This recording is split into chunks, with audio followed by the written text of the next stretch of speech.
Please be attention. Now I am going to give you 3 refuges and 6 precepts and Dhamma Pada verses. Please give us the 3 refuges so my mind will become peaceful. Thank you. Please sit with your backs straight and calm your mind. Now repeat after me.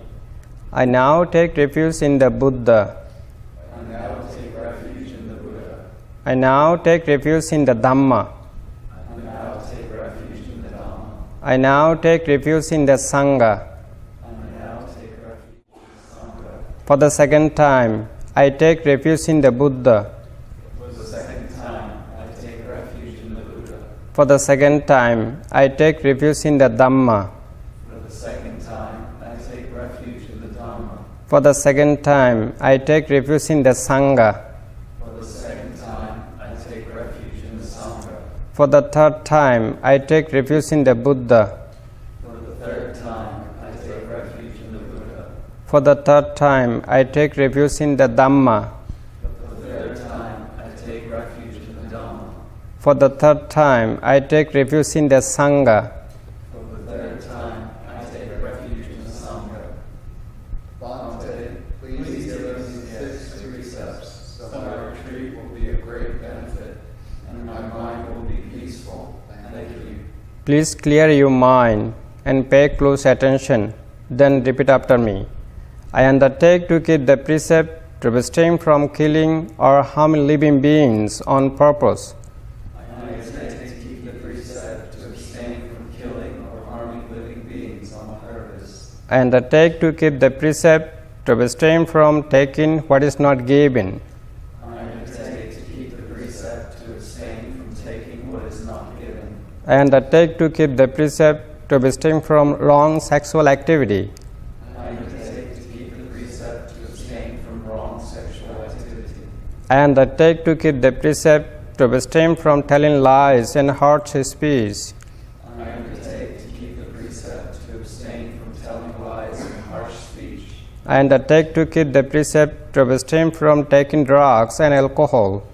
I undertake to keep the precept to abstain from taking drugs and alcohol. I undertake to be loving and kind to myself and all beings. I undertake to be loving and kind to myself and all beings. Now you have taken the 3 refuges and the 6 precepts, and this lead to happiness and peace. Sadhu, sadhu, sadhu.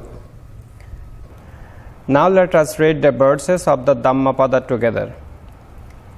Mind is the forerunner of all evil states. Mind is sheep.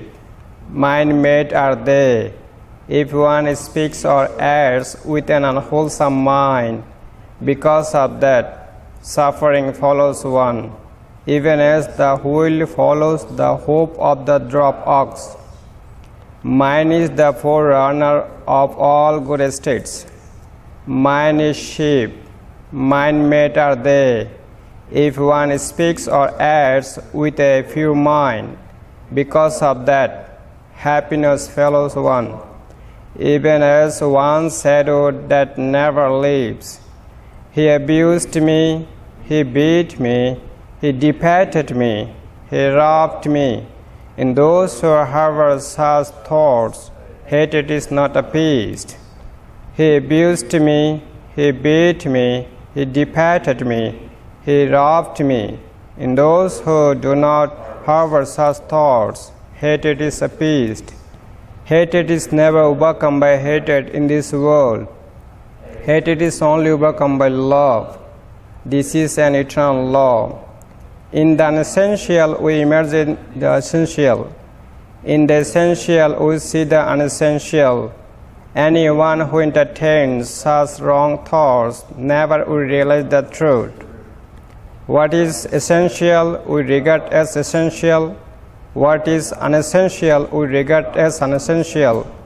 Anyone who entertains such right thoughts will realize the truth. Here one develops a mind that rejoices now, and in the future one rejoices. In both states the well-doer rejoices.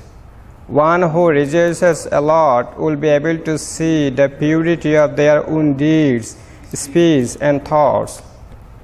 When one is happy now, they will be happy in the future. In both states, the worldware is happy. Thinking I have done good in the past, one becomes happy and will easily experience a blissful state of mind.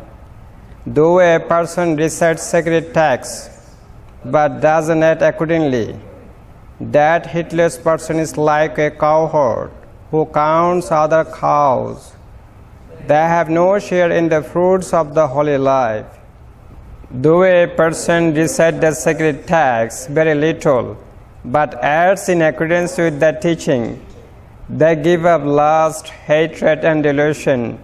They truly know what is good, and this leads to a mind that is free from suffering. They cling to nothing here and in the future. In this way, one shares the fruits of the holy life.